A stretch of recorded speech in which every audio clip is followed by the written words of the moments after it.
New ইয়র্কের Manhattan থেকে আপনাদের সঙ্গে আছে আমি খালেদ মহিউদ্দিন। অন্তর্বর্তী সরকারের সময়ে ৫৩ বছরের বিজয় দিবস পালন করছে বাংলাদেশ। আওয়ামী লীগকে বিদায় করে যারা বর্তমান সরকার এনেছে তারা নতুন রাজনৈতিক ব্যবস্থা বা বন্দোবস্তর আগেই গণতান্ত্রিক সরকারের পথে হাঁটতে নারাজ। অন্যদিকে কবে নির্বাচন হবে তার একটা মোটামুটিভাবে গাইডলাইন বা সময়রেখা দিয়েছেন অন্তর্বর্তীকালীন সরকারের প্রধান উপদেষ্টা।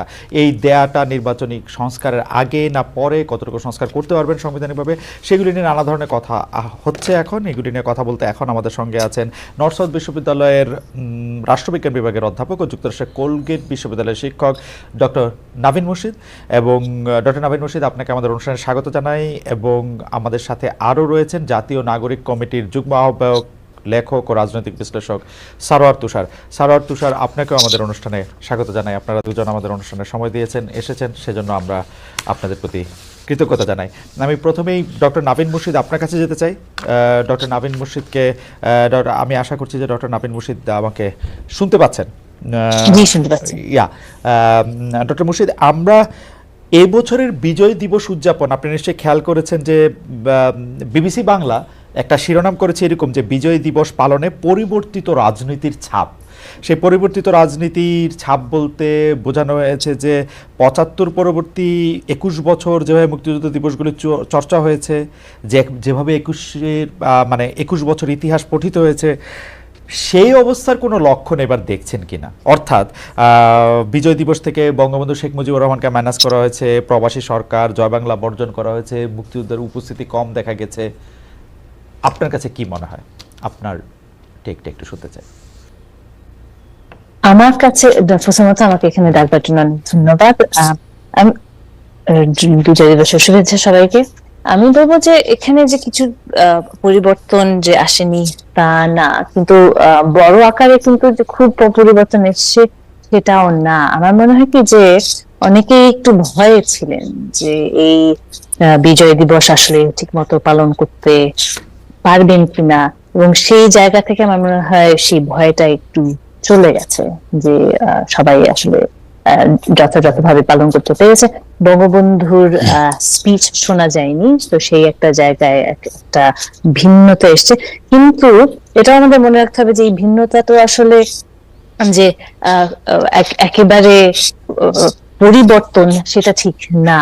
বিএনপি আমলেও তো আমরা ঠিক বঙ্গবন্ধুর স্পিচ শুনতাম না। তো এটা স্বাভাবিকভাবে যদি রাজনৈতিক বদল ঘটতো বা ইলেকশন হতো, তারপর অন্য কেউ সরকারে আসতেন, তাহলেও আমরা কিছু পরিবর্তন লক্ষ্য করতাম। আমি বলবো যে যে ধরনের পরিবর্তনগুলো আমরা দেখেছি সেটা খানিকটা সেরকম। কিন্তু এখানে আবার কিছু পরিবর্তনের জায়গা থেকে যেটা আমি বলবো খুব ইন্টারেস্টিং, সেই সময় ভালো মন্দ দিকে না যায়, কারণ এগুলো বুঝতে একটু সময় লাগে যে এটা কি ভালো হলো না খারাপ হলো, তো একটু সময় নিয়ে ভাববার বিষয়। কিন্তু যেটা আমার ইন্টারেস্টিং মনে হয়েছে যে যে এতগুলো কনসার্ট হয়েছে চারিদিকেই কনসার্ট, যেখানেই যাই সেখানেই কনসার্ট। এবং প্রথমবারের মতো যে আর্টসেল নাকি শিল্পকলায় গাইতে, এটা তো আমরা আগে কখনো আসলে দেখিনি। যে এই যে বিভিন্ন জায়গাগুলো যেগুলো পাবলিক স্পেস, যেখানে আমরা শুধু এক ধরনের সাংস্কৃতিক চর্চা দেখে অভ্যস্ত, সেখানে যে নানান ধরনের সাংস্কৃতিক চর্চা হচ্ছে এবং তার মধ্যে ব্যান্ড সঙ্গীতও যোগ দিয়েছে, সেটা আমার আসলে ভালোই লেগেছে। কারণ আমরা অনেক সময় এক ধরনের বিভাজন তৈরি করি যে একটা ট্রেডিশন ভার্সেস মডার্ন। ট্রেডিশনালি আমরা গান গাইবো যেগুলো ধরেন রবীন্দ্রসঙ্গীত, নজরুলগীতি, এরকম ধরনের গান, বা মানে গাম্ভীর্য সহকারে যেসব গান গাওয়া হয়, সেগুলো একটা ট্রেডিশনাল কায়দায়। এবং সেই জায়গাগুলোতে অনেক সময় দেখা যায় যে এই ব্যান্ড সঙ্গীত ইত্যাদি তাদেরকে ঠিক নেওয়া হয় না। যে এখন যে তাদের জন্য স্পেস আছে সেটা আসলে খুব গুরুত্বপূর্ণ, কারণ তারাও তো আসলে বাংলা ভাষার চর্চায়। কিন্তু ব্যান্ড সঙ্গীত নিয়ে আওয়ামী লীগ বা আওয়ামী লীগের কি বলে জানি, মানে আওয়ামী লীগের পৃষ্ঠপোষকতায় সরাসরি ভাবে প্রায় প্রতিটা ব্যান্ডকে নিয়ে বা জনপ্রিয় শিল্পীদের নিয়ে ওরা গান গেয়েছে না। জয় বাংলা কনসার্ট করেছে, এই করেছে, সেই করেছে, অনেক সময় তো করেছে। কিন্তু ওরা কি করেছে, জয় বাংলা কনসার্ট করেছে, কিন্তু ওটাকে আলাদা ভাবে একটা আলাদা স্পেস হিসেবে করেছে, যে এখন আমরা কনসার্ট দেখবো, কনসার্ট দেখতে জয় বাংলা কনসার্ট। হ্যাঁ, এটা এরকম একটা সম্প্রীতিমূলক ভাবে করেনি। হ্যাঁ, যে এই সবগুলোই যে আমাদের একটা সাংস্কৃতিক চর্চার একটা অংশ সেভাবে হয়নি, যে আমাদের ট্রেডিশন এখানে, এবং এই যে আমরা কিছু স্পেস দিচ্ছি নতুনদের, তরুণদের, তোমরা একটু খেলাধুলা করো টাইপের কায়দায় তাদেরকে, ওই যে তোমরা ক্রিকেটও খেলতে পারো, এখানে ব্যান্ড সঙ্গীতও গাইতে পারো, সেখানে যে তাদেরকে যে সেই সিরিয়াস ভাবে করতে দেওয়া হচ্ছে বা সেটাকে যে সিরিয়াস ভাবে নেওয়া হচ্ছে সেটাও ঠিক না। তো এখন আমি বলবো যে এই একটা পরিবর্তন এসেছে, যেখানে আরেকটু ডেমোক্রেটিক জায়গায় থেকে আমরা সাংস্কৃতিক চর্চাটা দেখতে পারি। তো এটা এই বিজয় দিবসে আমার কাছে লক্ষণীয় হিসেবে আমার এই জিনিসটা মনে হয়েছে যে ভিন্ন। এখন রাজনৈতিক জায়গা থেকে যে আপনি ঠিকই বলেছেন যে বঙ্গবন্ধুর স্পিচ ছিল না, জয় বাংলা, বাংলার জয় গান আমরা চারিদিকে শুনিনি, ৭১-এর গান কি শুনেছি আমি, যেমন আমি বিভিন্ন জায়গায় গেছি, ৭১-এর গান চলছিল মেগাফোনে, সেটা হয়েছে। তো সেই জায়গা থেকে আমি বলবো যে খুব একটা যে ডিফারেন্ট সেটা না, রাস্তাঘাটের আমেজের দিক থেকে। ডক্টর মুর্শিদ, রাষ্ট্রবিজ্ঞান হিসেবে আমি যে বিষয়টা জানতে চাইতেছি যে এক সময় আওয়ামী লীগের বিরুদ্ধে বা সবসময় আওয়ামী লীগের বিরুদ্ধে একটা অভিযোগ করা হয় যে মুক্তিযুদ্ধ, বঙ্গবন্ধু, জয় বাংলা, 1971 এগুলিকে আওয়ামী লীগ তার নিজস্ব সম্পত্তি বানিয়ে ফেলে।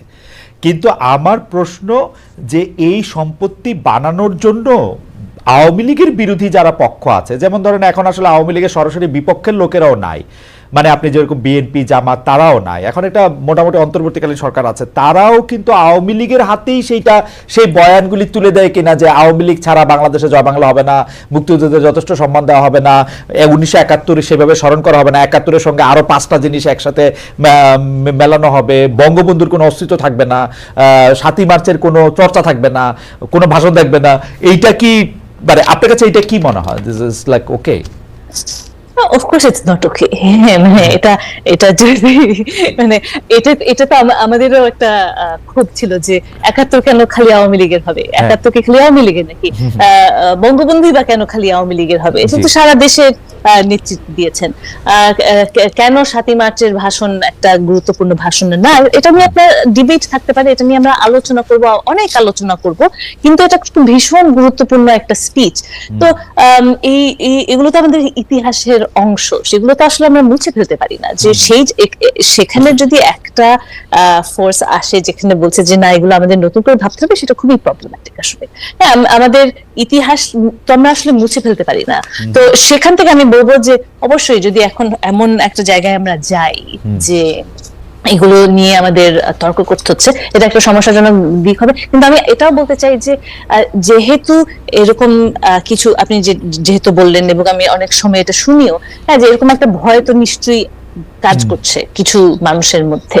তো এইটা এই সময়ের চ্যালেঞ্জ, মানুষজনকে প্রুভ করা যে এইটা এজেন্ডা না, যে এখানে যারা পরিবর্তন চাচ্ছেন তারা পরিবর্তন চাচ্ছেন একটা ফ্যাসিস্ট সরকারের, ফ্যাসিস্ট মননের, ফ্যাসিস্ট সংস্কৃতির পরিবর্তন চাচ্ছেন। এই পার্থক্যটা করতে হবে। ফ্যাসিজম আর মুক্তিযুদ্ধ তো একই জিনিস না। এবং শেখ হাসিনার ফ্যাসিস্ট সরকার কিছুতেই মুক্তিযুদ্ধের ধারে কাছে সরকারও ছিল না চেতনার, মানে তারা এটা বললেই হবে না। আমার মনে রাখতে হবে যে অগস্টের 3 তারিখে আমি যখন শহীদ মিনারে যাই, আমি নিজের কানে শুনেছি ছাত্রছাত্রীরা শহীদ মিনারে বঙ্গবন্ধুর স্পিচই দিচ্ছে, আমাদের দাবায় রাখতে পারবা না, মানে এগুলো বলছে, হ্যাঁ, যে চিৎকার করে করে বলছে, বঙ্গবন্ধুর স্পিচ থেকেই কিন্তু বলছে। হ্যাঁ, তো সেখান থেকেও কিন্তু তারা একটা ইন্সপিরেশন জোগাড় করে জগিয়ে তারা এই ভাষণ থেকে কোট করছে। তো এখন তার পরবর্তী সময়ে তো আমরা বলতে পারি না যে ইট ডাজন্ট ম্যাটার, না, যে এটা আমরা মুছে ফেলি, যে আমাদের ইন্সপিরেশনের জায়গায় সেটা আছে। এখন এটাকে আসলে পলিটিসাইজ করাটা আমাদের জন্য খুবই প্রবলেম্যাটিক একটা জিনিস আমি মনে করি। যে আমাদের 53 বছর হয়ে গেছে, এখন আমরা ৭১ নিয়ে আমাদেরকে কেন চিন্তা করতে হবে? ৭১কে যে মুছে ফেলতে হবে, মুছে ফেলার প্রশ্নই উঠে না। এটা আমাদের মানে আমাদের নিজেদের, মানে ব্যক্তিগতভাবে আমাদের জন্ম যেভাবে আমরা মুছে ফেলতে পারি না, দেশের জন্ম আমরা মুছে ফেলতে পারি না। এই দেশটা আছে, এই দেশটা আমাদের, এই দেশটা সকলের। এবং আমার মনে হয় যে যারা মানে আমার কাছে ভাবতে খুব অবাক লাগে যে এরকম কেউ থাকতে পারে যে আসলে মুছে ফেলতে চায়, এবং তারা যদি ওই দিকে যায় তাহলে সেটা অবশ্যই সমস্যাজনক। কিন্তু আমার ধারণা যে যারা অন্য ধরনের মত পোষণ করেন, তারা আসলে হয়তো চায় যে বাংলাদেশের অন্য একটা রূপ থাকুক। হ্যাঁ, বাংলাদেশ মুছে যাক সেটা নিশ্চয়ই চায় না। তো সেটাও আবার আলোচনার জায়গা, সেটাও আবার বিনিময়ের জায়গা। ডক্টর মুর্শিদ, আপনার বক্তব্য পর্যায়ে পরিষ্কার। আমরা পরবর্তী প্রসঙ্গে আপনার কাছে আসবো, তবু আমরা একটু জনাব সারোয়ার তুষারকে একটু শুনতে চাই যে এই বিষয়ে আপনার টেক কি। আমি আর নতুন করে প্রশ্নটা করলাম না, আপনি বা আপনার জন্য প্রশ্নটা আমি একটু পরে করবো, আপনি এই বিষয়ে আপনার একটু মতামত আমরা একটু শুনতে চাই। খালেদ ভাই ধন্যবাদ। প্রথমত আমাকে আপনি স্বাগত জানিয়েছেন, আজকের প্রোগ্রামে আমন্ত্রণ জানিয়েছেন। যে আলোচনাটা নাভিন আপা করছিলেন তার সাথে আমি অনেকাংশেই একমত, মানে অনেকগুলো দিকে। যে আমি এগিয়ে গিয়ে আমি শুধু যেটুকু বলতে চাইবো সেটা হচ্ছে যে আমরা খুব পরিষ্কারভাবে শুরু থেকে বলেছি আমাদের জায়গা থেকে যে 71 ইজ নন নেগোশিয়েবল। 71 কে আমরা মানে নেগোশিয়েট করার মতো মনে করি না। অবশ্যই এটা আমাদের ইতিহাসের অংশ এবং আমরা এটা মানে গর্বিত উত্তরাধিকার মনে করি নিজেদেরকে। কিন্তু সমস্যাটা হচ্ছে যে আওয়ামী লীগ এটাকে যেভাবে ব্যবহার করেছে, মানে গত 15 বছরে মুক্তিযুদ্ধের চেতনার নাম দিয়ে, এটার কারণে একটা এবার যখন আওয়ামী লীগের পতন ঘটলো তখন একটা আশঙ্কা তৈরি হয়েছিল যে, যেটা নাবিন আপা বললেন, যে আসলে বাংলাদেশে আর 71 থাকবে কিনা এরকম। এবং এটা প্রচুর প্রোপাগান্ডাও ছিল আওয়ামী লীগ এবং বিশেষত দিল্লির দিক থেকে এই ধরনের একটা মানে অন্তত তাদের জনপরিসরে এই ধরনের কিছু প্রচারণা আমরা লক্ষ্য করেছি। কিন্তু সেইখান থেকে আমরা কিন্তু 71 যে আমরা যেটা লেগেসি বহন করি সেটা আমরা আমাদের বিভিন্ন কর্মসূচির মধ্য দিয়ে 14 ডিসেম্বর, তারপরে 16 ডিসেম্বর বিজয় দিবস, বিজয় র্যালি করা ইত্যাদি অনেক ধরনের কর্মসূচির মধ্য দিয়ে আমরা এটা করেছি। যে 71 এর যে যুদ্ধটা বা আমাদের মুক্তিযুদ্ধ যেখানে গিয়ে আসলে এটা বেহাত হয়ে গেল, বিশেষত এর কারণে আওয়ামী লীগকে অনেক দায় নিতে হবে, যেহেতু তারা এটাকে পুঁজি করতে চেয়েছিল। সেখান থেকে এখন এবারের বিজয় দিবস ভিন্ন একটা তাৎপর্য আমাদের সামনে হাজির করেছে। সেটা হচ্ছে যে এবারের বিজয় দিবসে আমরা এটাকে দলীয় যে আওয়ামী লীগের যে একটা কি বলবো এটাকে আওয়ামী লীগের দখল মুক্ত করা গেছে এবারে বিজয় দিবসকে। সেই দিক থেকে এবারে বিজয় দিবস অবশ্যই স্পেশাল ছিল এবং আমরা খুব জনাব তুষার, আমার কিন্তু এই ব্যাপারে কোনো মানে দ্বিধা নাই, বলতে দ্বিধা নাই। আমার আগে বলতেও দ্বিধা ছিল না, 15 বছর আগে বলতে দ্বিধা ছিল না, 15 বছর ধরে বলতে দ্বিধা ছিল না যে আওয়ামী লীগ 71 সালকে ব্যবহার করছে। তা আওয়ামী লীগ 71 সালকে ব্যবহার করেছে, এখন আওয়ামী লীগ মুক্ত আমরা একটা 71 সাল চাই, বিজয়ের চেতনাটা চাই, স্বাধীনতার চেতনা চাই, যা থেকে আওয়ামী লীগ বহু গুণ দূরে ছিল। মানে শেখ হাসিনার প্রতিটি কাজ আমি দেখা দিতে পারবো যে স্বাধীনতার বিপক্ষে ছিল। কিন্তু তাই বলে তো 71 যখন আমি বিজয় দিবস পালন করব তখন বঙ্গবন্ধুকে আমি আলাদা করে ফেলবো, আরো 5 জনের সাথে একসাথে করে ফেলবো, জয় বাংলাকে আমার বাদ দিতে হবে ঘোষণা দিয়ে, তারপরে হচ্ছে যে মুক্তিযোদ্ধাদেরকে আমরা ওই সম্মান আর দিব না। মানে আওয়ামী লীগের বয়ানটাই কি আমরা আসলে প্রতিষ্ঠিত করতেছি না? যারা আওয়ামী লীগের বিপক্ষে তারা এগুলির বিপক্ষে। না, একেবারেই না, একেবারেই এরকম কোন সিদ্ধান্তে আসাটা ভুল হবে বলে আমি মনে করি। যেটা ঘটেছে যে মানে 7 মার্চকে তো কেউ অস্বীকার করে নাই, কিংবা কেউ তো বলে নাই যে জয় বাংলা যে আমাদের ইতিহাসের অংশ, এটা কেউ অস্বীকার করছে না। কিন্তু এই জিনিসগুলোকে আওয়ামী লীগ এমন ভাবে দলীয়করণ করেছিল, সেটা নিয়ে জনগণের মধ্যে একটা অস্বস্তি আছে, এটা তো আপনি স্বীকার করবেন নিশ্চয়ই। সেই অস্বস্তির কারণ থেকে এবার যে সমস্ত স্বর, যে ইতিহাসের যে সমস্ত দিক বা যে সমস্ত ব্যক্তিত্বরা আমাদের ঐতিহাসিক যে চরিত্ররা বাদ পড়েছিল, আওয়ামী লীগ যাদেরকে বাদ দিয়েছিল, তারা এবার সামনে চলে এসেছে এবং এই ঘটনাগুলো স্বতঃস্ফূর্ত ভাবেই ঘটছে। আর মুক্তিযোদ্ধাদেরকে অবমূল্যায়ন করা হচ্ছে এরকম আমার তো চোখে পড়ে নাই। বরং এবার ভুয়া মুক্তিযোদ্ধা যারা তারা চিহ্নিত হচ্ছে, মানে তাদেরকে চিহ্নিত করা হচ্ছে, আলাদা করা হচ্ছে। কিন্তু মুক্তিযোদ্ধারা তো অবশ্যই আমরা তো তাদের নিয়ে গর্বিত। যারা বাদ, আমি একটা জিনিস যোগ করতে চাই। জি ডক্টর মুর্শিদ, জি আপনি শেষ করেন তারপর আমি বলি। আমি যেটা বলতে চাচ্ছিলাম যে এই যে আপনি যে প্রশ্নগুলো তুললেন যে এই যে জয় বাংলা বাদ দেওয়া বা 7 মার্চ, এগুলো নিয়ে যে এখন সরকারি জায়গা থেকে যে প্রশ্ন উঠেছে সেটাও কিন্তু আসলে একটু সমস্যাজনক। কারণ আমরা তো যেমন এই অন্তর্বর্তী সরকারের কাছে থেকে আমাদের আশা আকাঙ্ক্ষাগুলো কি, আমরা ছিল যে কিছু ধরনের সংস্কার হবে, আমাদেরকে ইলেকশনের পথে নিয়ে যাবে। এসব কথা তোলা বা বাতিল করা বা বাতিল না করা বা এগুলো কোর্টে আনা না আনা, এগুলো কিন্তু একটু পলিটিক্যাল মনে হয়। তখন মনে হয় কি যে খামাখা উস্কে দিচ্ছেন কেন। ডক্টর মুর্শিদ, আমি আপনার সাথে শতভাগ একমত। সরি, আপনি শেষ করেন, মানে আপনার সাথে একমত হয়ে গেছি। না ওটা যে এখন একটা উস্কে দিয়ে মানুষ এটা নিয়ে কথা বলছে, এগুলো নিয়ে ডিস্ট্রাক্টেড হয়ে যাচ্ছে। আমাদের তো কিছু এজেন্ডা আছে, আমরা তো কিছু জিনিস চাই। যেমন আমরা ল এন্ড অর্ডার সিচুয়েশনে আমরা একটা স্থিতিশীলতা চাই, আমরা অর্থনৈতিক জায়গায় একটা স্থিতিশীলতা চাই, আমরা পলিটিক্যাল ইনস্টিটিউশন গুলোর মধ্যে কিছু ক্রেডিবিলিটি ফিরে আসুক চাই, যেন ইলেকশন গুলো হতে পারে, যেন জুডিশিয়ারিটা ঠিক থাকতে পারে, এরকম হত্যা মামলা যেন সবার উপরে দিয়ে না দেয়। এই ধরনের খুব গুরুত্বপূর্ণ কিছু কাজ আছে, সেখান থেকে আমাদেরকে ডিস্ট্রাক্ট করে ফেলে এই ধরনের বয়ান। ডক্টর মুর্শিদ, আপনাকে ধন্যবাদ। আপনাকে একদমই আপনার সাথে একমত হয়ে আমি সারোয়ার তুষারের কাছে প্রশ্নটা করতে চাই যে জনাব সারোয়ার তুষার, আপনি কি খেয়াল করেছেন যে এই সরকারের সকল ধরনের ল এন্ড অর্ডার, বাজার, এগুলি নিয়ন্ত্রণ করার চেয়ে এই সরকারের প্রধান কর্ম হয়ে দাঁড়াচ্ছে যে তারা কতটা আওয়ামী লীগের বিরোধী সেটা প্রমাণ করা। তারা তো একটা তারা তো কারো কাছে ভোট চাইতেছে না, তাদের তো এই এজেন্ডা হওয়া উচিত না যে তারা কতটা আওয়ামী লীগের এবং আওয়ামী লীগের বিপক্ষে যাইতে গিয়া তারা কিন্তু আসলে আওয়ামী লীগের যে বয়ান ছিল যে ধরেন এই 7ই মার্চ বঙ্গবন্ধু এগুলির এগেনস্টে গিয়া তারা কি প্রমাণ করতে চাচ্ছে সেইটা যদি একটু আমাদেরকে একটু বলেন যে এই সরকারের এজেন্ডার মধ্যে এগুলি ঢুকলো কেমনে?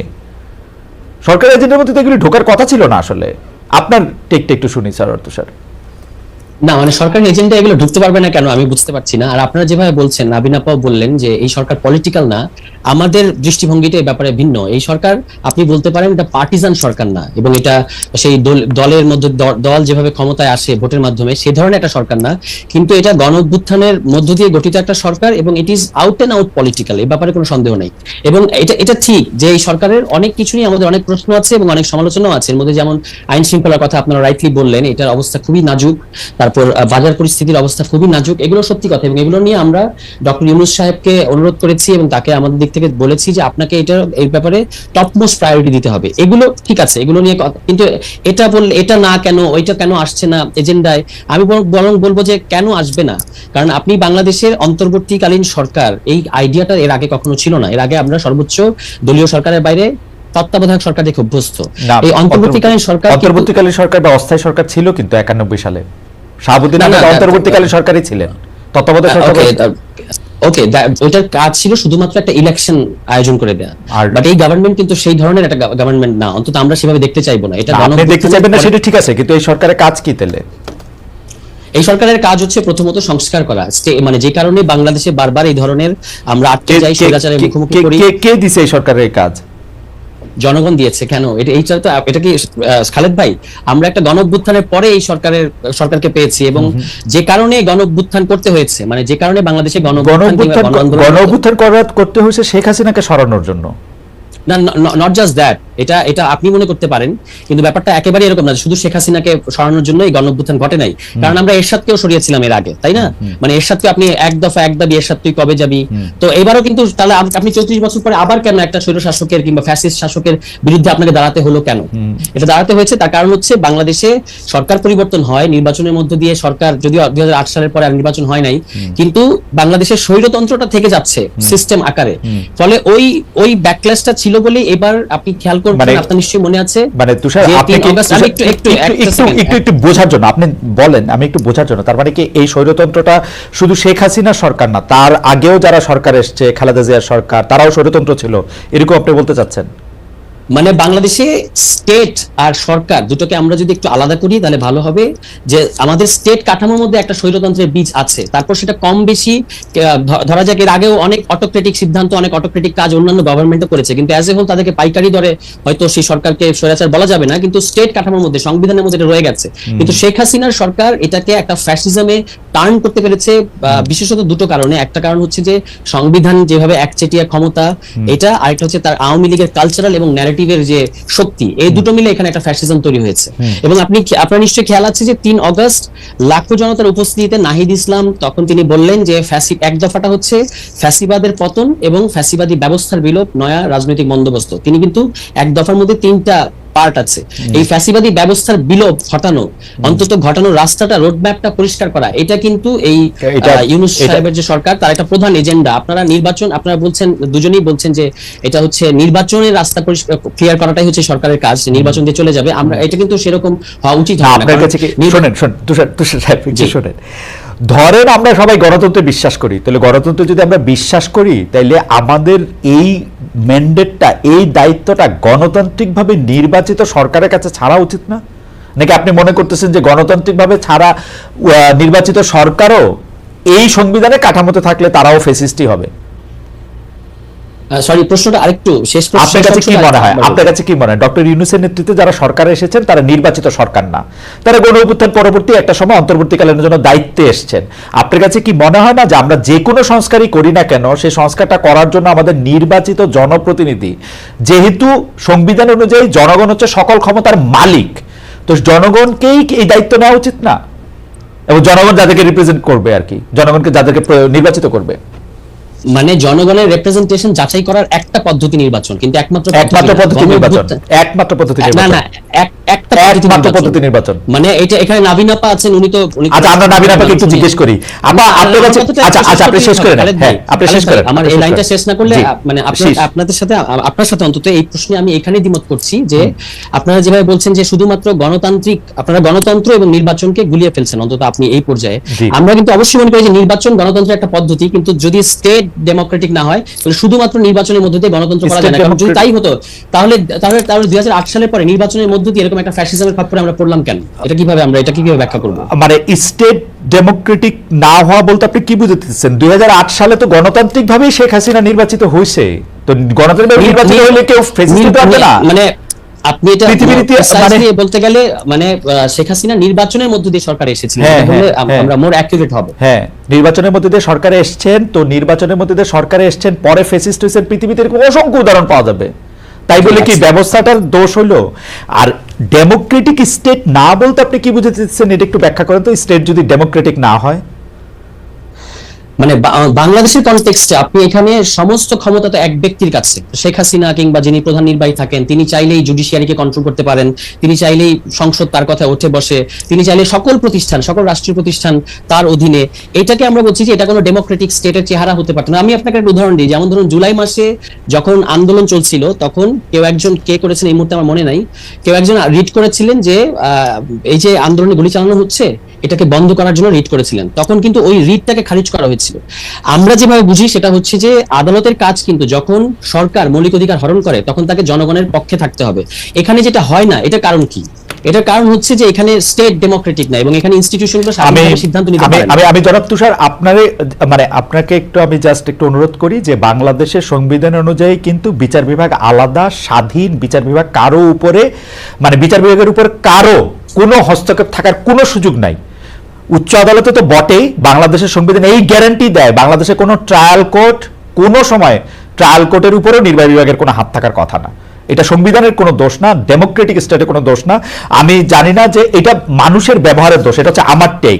আমি আবার আপনার কাছে আসবো, আমি একটু ডক্টর মুর্শিদের কাছে আমি একটু জানতে চাইবো যে ডক্টর মুর্শিদ, এইটা কি আপনি এর সাথে একমত যে আসলে বাংলাদেশের স্টেটের মধ্যে আসলে যেহেতু এই সুযোগ আছে বাংলাদেশের ডেমোক্রেটিক ব্যবস্থায় যে কেউ একজন বেশি ভোট পাইলেই ক্ষমতায় চলে আসা এবং কোনো একটা প্রশ্নাতীত ক্ষমতার মধ্যে থেকে থাইকে যাওয়া, এর ফলে আসলে এই কাজগুলি শুধু নির্বাচন বা নির্বাচিত জনপ্রতিনিধিদের উপর ছেড়ে দেওয়ার ঠিক হবে না, বা আমরা বারবার এরকম প্রতারিত হয়েছি। সারার তুষারের এই বক্তব্যের সাথে আমরা একমত। এরশাদকেও যখন তাড়ানো হয়েছে তখন কিন্তু আমরা ভাবছিলাম যে এরকম হবে, কিন্তু হয় নাই আসলে। তো সেটার মধ্যে আসলে কি করা, ডক্টর মুর্শিদ আপনি যদি একটু আপনার টেকটা বলতেন।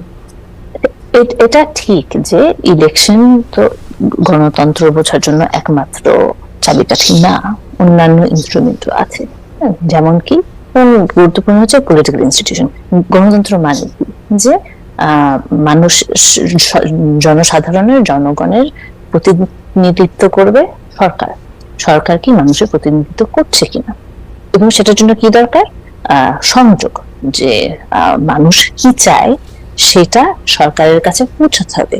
ইলেকশন হচ্ছে এমন একটা ইনস্ট্রুমেন্ট যেটার মাধ্যমে জনগণ সরকারকে সেই বার্তাটা পৌঁছে দেয় যে কে কি চায়, কার প্রেফারেন্স কি, ইত্যাদি ইত্যাদি। সেটা কি একমাত্র উপায়? একমাত্র উপায় না, অন্যান্য উপায় আছে, যার কারণে পলিটিক্যাল ইনস্টিটিউশন গুলো খুব ইম্পর্টেন্ট হয়ে যায়। যার কারণে আমিও মানে গণতান্ত্রিক সরকারকে নির্বাচন করার, নির্বাচন ছাড়া আর কি উপায় আছে? না না, আমি বলছি যে কোন আমরা যখন ডক্টর মুর্শিদকে আমি শুনতে পাচ্ছি না। আচ্ছা, হ্যালো হ্যালো, শুনতে পাচ্ছেন?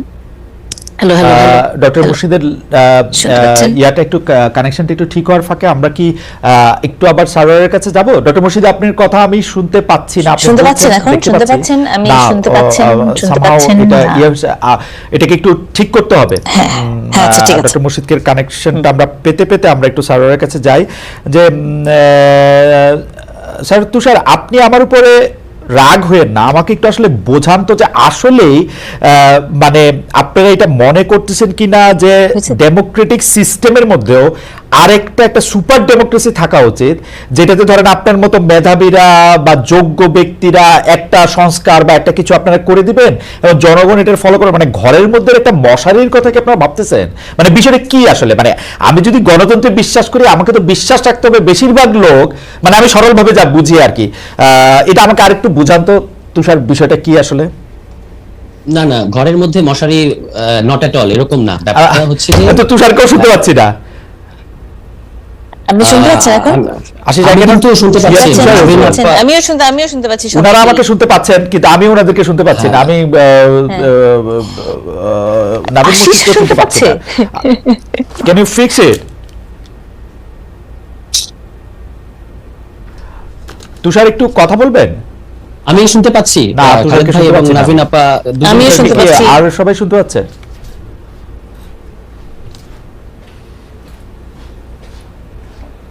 তুষার আপনি কথা বলেন, এটা বোধহয় আমি শুনতে জি, পাচ্ছি না শুনতে সেটা। পাচ্ছি আমি জানি না যে যারা দেখছেন বা শুনছেন তারা শুনতে পাচ্ছেন কিনা, তারা জি শুনতে জি, হ্যাঁ পারলেও হ্যাঁ চলবে। হ্যাঁ হ্যাঁ তুষার, শুনতে পাচ্ছি আমরা পরিষ্কার। জি বলেন। ওকে ওকে, মানে প্রশ্নটা হচ্ছে যে ডেমোক্রেসির ভেতরে একটা সুপার ডেমোক্রেসি এরকম কোনো ব্যাপার না, ব্যাপারটা খুব ক্লিয়ার। হ্যাঁ, আমরা বলছি বলেন যে তো। এটা হচ্ছে এটা হচ্ছে রাষ্ট্র গঠনের একটা ব্যাপার। আপনি যখন নির্বাচনের কথা বলছেন, সেটা হচ্ছে সরকারের সাথে সংশ্লিষ্ট একটা বিষয়, যে গণতান্ত্রিক রাষ্ট্রে কারা সরকার পরিচালনা করবে, জনগণ তাদেরকে বেছে নেবে। বেছে নেওয়ার পদ্ধতি হচ্ছে যে তারা ভোট দিয়ে সরকারে পাঠাবে কোন রাজনৈতিক দলকে। কিন্তু আমরা বলছি যে এখন তো ইনস্টিটিউশন মানে ঠিক করার বিষয়, ইনস্টিটিউশন গুলোকে সংস্কার করার বিষয়, এটা তো মানে যদি আমরা এখনকার যে পরিস্থিতি এটাকে অক্ষুণ্ণ রেখে শুধুমাত্র একটা ইলেকশন দিয়ে মানে রাজনৈতিক দলগুলো ক্ষমতায় আসবে, কি গ্যারান্টি আছে যে তারা করবে? যেটা রিজওয়ানা আপা বলেছেন যে আপনারা 53 বছর করলেন না কেন, এটা কিন্তু একেবারেই একটা ঠিক প্রশ্ন, যে তারা 53 বছর তো করে নাই। এমনকি 91-এও যেটা রেহমান সোবহান সাহেব লিখেছেন, আপনি নিশ্চয়ই পড়েছেন, যে তখনও 29টার মতো টাস্ক ফোর্স হয়েছিল সংস্কারের উদ্দেশ্যে, একটারও কোনো আলোর মুখ দেখে নাই, কোনো ধরনের কোনো সংস্কার হয় নাই। ফলে আমাদের এই সমস্যাগুলো থেকেই যাচ্ছে।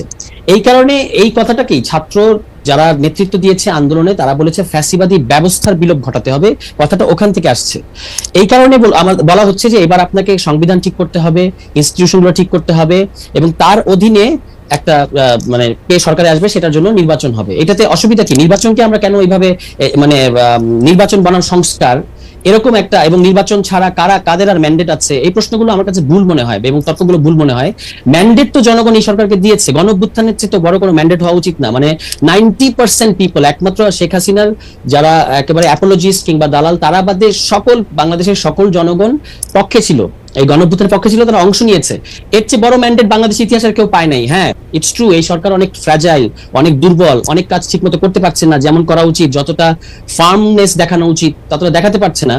কিন্তু বাংলাদেশের ইতিহাসে এত বড় ম্যান্ডেট আর কোন গভর্নমেন্ট পেয়েছে এরকম আমারও তো জানেন। আপনি যদি আমি যদি ভুল বলে থাকি আপনি আমাকে শুধরে দিয়েন, যে আর কোন সরকারের, কারণ এখানকার গভর্নমেন্ট যারা সরকারে আছে আপনি তো তাদের সাধারণত আপনার সাথে আলোচনাটাই তো মানে আপনাকে শুনে যাওয়া ছাড়া তো আমার আর কিছু করার নাই, কারণ প্রশ্নটাই তো ভুল, আপনি বলে যান। না না, কারণ আপনার কাছে মনে হচ্ছে যে this is না, যাই হোক আপনি শেষ করেন।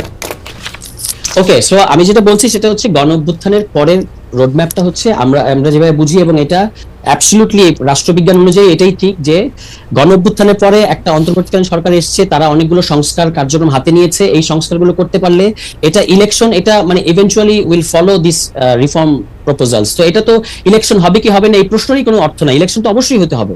কিন্তু ইলেকশন হওয়ার পরে যে আপনি ইলেকশনের মধ্য দিয়ে যে সরকার আসবে, সে যে আবার মানে এরকম একটা অটোক্রেটিক হবে না, তার কি গ্যারান্টি? এই গ্যারান্টিটুকু নিশ্চিত, মানে ছাত্ররা রক্ত দিতে চায় না রাজপথে, সোজা কথায়। এই কারণে তারা কিছু প্রিভেন্টিভ মেজার্স নিচ্ছে, এটাতে আমাদের সবার তাদেরকে সমর্থন করা উচিত। তুষার, আপনাকে ধন্যবাদ। আমি একটু আবার ডক্টর মুর্শিদের কাছে আসি। ডক্টর মুর্শিদ, আপনি এই বক্তব্যের সাথে একমত কিনা? আমি একটু আপনার কাছে বুঝতে চাইছিলাম যে এটা তো তুষার তো শেষ কথা বলে দিচ্ছেন, যেহেতু এটা একটা অভ্যুত্থানের মধ্যে আসছে, সুতরাং এটা হলো সবচেয়ে বড় ম্যান্ডেট। আমি এটা ম্যান্ডেট মনে করি না, আমি এটা ম্যান্ডেট বুঝি না, কারণ আমি চাইলে সরকার এরকম গঠিত হইতো না। আমি যদি এই ম্যান্ডেটের মধ্যে থাকতাম, ডক্টর ইউনূস আসতো না ক্ষমতায়। আমি যদি এই ম্যান্ডেটের মধ্যে থাকতাম, উপদেষ্টাদের মধ্যে 5 জন আসতো, 6 জন আসতো না। আমি তো এটার মধ্যে থেকে অংশগ্রহণ করি না, কিন্তু আমি প্রাণপণে চাইছি শেখ হাসিনা এই ক্ষমতা থেকে চলে যাক। এখন আমাকে আপনি বলতে পারেন যে আমার ম্যান্ডেটটাতে লিখি, আমার ম্যান্ডেট ছিল যে শেখ হাসিনা ক্ষমতা থেকে যাইতে হবে, বিকজ উনি ফেসিস্ট, উনি ইনস্টিটিউশনগুলি ধ্বংস করছে, উনাকে যাইতে হবে। কিন্তু রাষ্ট্র গঠন, সরকার গঠন, এটা তো আমি বুঝি না যে এর মধ্যে আমি ম্যান্ডেট কোথায় দিলাম। ডক্টর মুর্শিদ, আমার একটু যদি সাহায্য করেন। আমি কি পাঁচ লাইন দিয়ে শুরু করবো নাকি বিশ্লেষণ জি জি, দিয়ে শুরু করবো? আপনি যে ইচ্ছা আপনি শুরু করেন।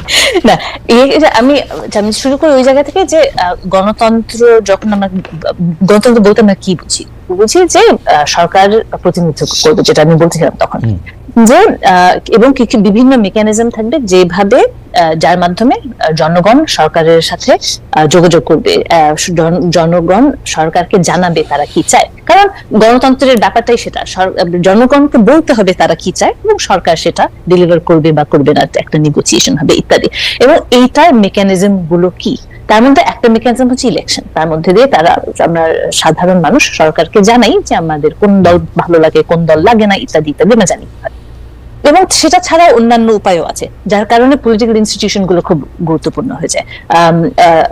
তুষার ভাইয়ের ওই কথাগুলো খুবই গুরুত্বপূর্ণ, যেটা হচ্ছে পলিটিক্যাল ইনস্টিটিউশন গুলো আমাদের সংস্কার করা দরকার ওই কারণেই, কারণ আমরা চাই যে সেগুলোও গণতান্ত্রিক কায়দায় হোক। তার মানে কি, তার মানে যে তারাও এই মেকানিজমেই চলুক, যে ইলেকশন আমরা ইলেকশন কোনো কারণে ইলেকশন হলো না, কিন্তু তার মানে যে আমরা জনগণ কি চাই আমরা সেটা জানতে পারছি না, সেটা যেন না হয়। কারণ ইনস্টিটিউশনের কাজগুলোই হচ্ছে এই কমিউনিকেশন চ্যানেল হিসেবে কাজ করে, তার মধ্যে মিডিয়া পড়বে, তার মধ্যে জুডিশিয়ারি পড়বে, তার মধ্যে পার্লামেন্ট পড়বে, এবং এই ইনস্টিটিউশনগুলো যদি সঠিকভাবে কাজ করে তাহলে কিন্তু আমরা অন্যান্য ভাবে জানতে পারবো জনসাধারণের চাহিদাগুলো কি।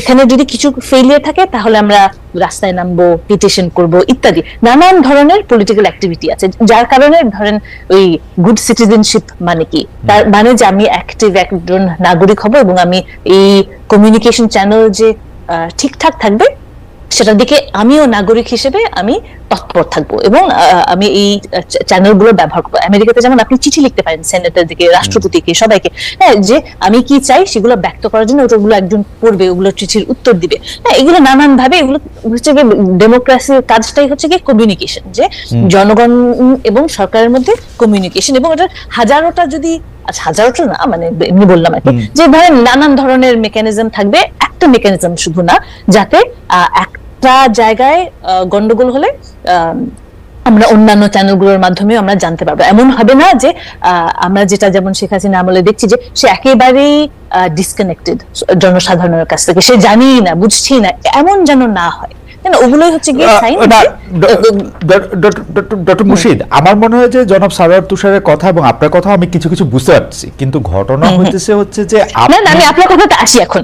যে এখন এই যে এখন হচ্ছে কি ম্যান্ডেটের প্রশ্ন, হ্যাঁ, যে গণ অভ্যুত্থানের পরে কি হবে, এখানে কিন্তু কোনো ব্লুপ্রিন্ট নেই। হ্যাঁ, এবং এইখানেই আমার মনে হয় উইকনেসটা, যে ঠিক আছে গণ অভ্যুত্থান হয়েছে, আপনি যেটা বলছিলেন, আমরা সবাই, আমি নিজের কথাও বলি, আমরা কখন রাস্তায় নামলাম শিক্ষক হিসেবে, যখন দেখলাম আমাদের ছাত্রছাত্রীদেরকে মারা হচ্ছে। আমাদের ছাত্রছাত্রীকে মারার অধিকার তো কারণ নেই, কেন মারবে? এটা আমার এই দেশে হোক, প্যালেস্টাইনে হোক, আমেরিকাতে হোক, এরা সবাই আমাদের ছাত্রছাত্রী, আমাদের ছাত্রছাত্রীর গায়ে আপনারা হাত দিবেন না, এই কথা বলতে কিন্তু আমরা রাস্তায় নেমেছি। আমরা কি নতুন সরকার গঠন করবো ভেবেছিলাম? সেটা তো কেউ ভাবেনি। এটা একটা সংস্কার, ওই যে কি যে কোটা রিফর্মের মুভমেন্ট, হ্যাঁ, সেখানে এক ধরনের একটা পলিটিক্স চলছে। এটা আমরা এখন হাইন্ডসাইটে বলতে পারি না, এটা আসলে ফ্যাসিস্ট সরকার বদলানোর একটা এজেন্ডা ছিল, যদি সেটা হয়ে থাকতে পারে সেটা, কিন্তু আমরা যারা সেই সময় পথে নেমেছি আমাদের কাছে সেটা ক্লিয়ার ছিল না, আমরা তো জানতাম না দ্যাটস হোয়াটস হ্যাপেনিং। তাই না? আমরা পথে নেমেছি এই সরকারকে ছাত্র খুনি হওয়ার থেকে, ছাত্র খুনি ওই অ্যাসপেক্টটার কারণে, যে তারা যেন সেটা আর না করে। তো এখন যেভাবে ঠিক আছে সেই সময় দিয়ে জনাব সারোয়ার তুষার যে জনাব নাহিদ ইসলামের এক বক্তব্যের কথা বলছেন, যেখানে ফেসিবাদকে বা ফেসিবাদের শক্তিকে অনেক পরে, অগস্ট 3 একেবারে শেষে, ওই যে উনি বলছেন যে এইটাই ম্যান্ডেট, উনি বলছেন যে এইটাই ম্যান্ডেট, আপনিও এটাই কি ম্যান্ডেট দেখতেছেন কিনা?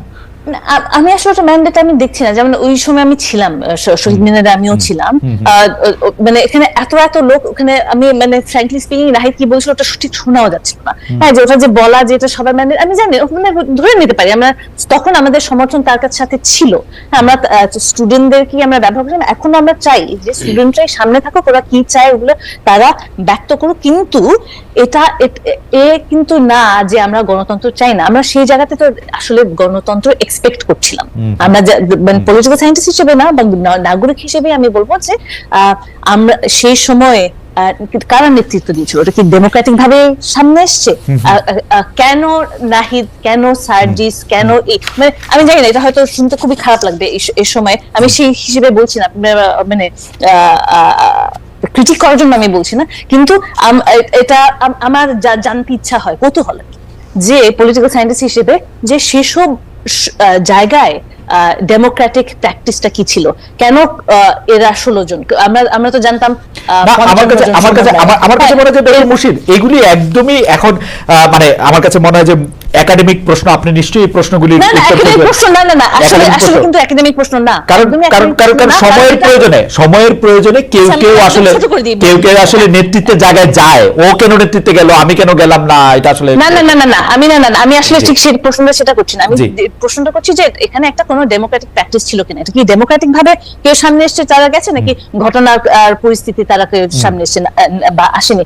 যে আমরা যখন তত্ত্বাবধায়ক সরকার, এখানে আমি যাচ্ছি এই যে এই ইন্টারিম গভর্নমেন্ট যখন আমরা ফর্ম করছি বা আমরা যখন প্রফেসর ইউনূসকে চুজ করছি, তখন কারা চুজ করছে? তখন কি আমরা সবাই মিলে চুজ করছি? আপনি যেমন বলছেন, আমরা তো সবাই মিলে চুজ করি, তাই না? এখানে তো কেউ একদিন চুজ করছে, সেটার প্রসেসটা কি ছিল? এখানে একটা প্রসেসের প্রশ্ন চলে আসে, আমি বলবো। ওকে, আমার কাছে মনে হচ্ছে যে আমরা একটু জনাব সারোয়ার তুষারের কাছে যাব, তার আগে আমরা দর্শকদের কাছে গিয়েছিলাম জনাব তুষার, যে আমরা জানতে চেয়েছিলাম ডক্টর মুর্শিদ, ডক্টর তুষার আপনারা আসবেন, সেটাকে সামনে রেখে যে প্রিয় দর্শক, অল্প সংস্কার করতে হলে 1.5 বছরের মধ্যে জাতীয় নির্বাচন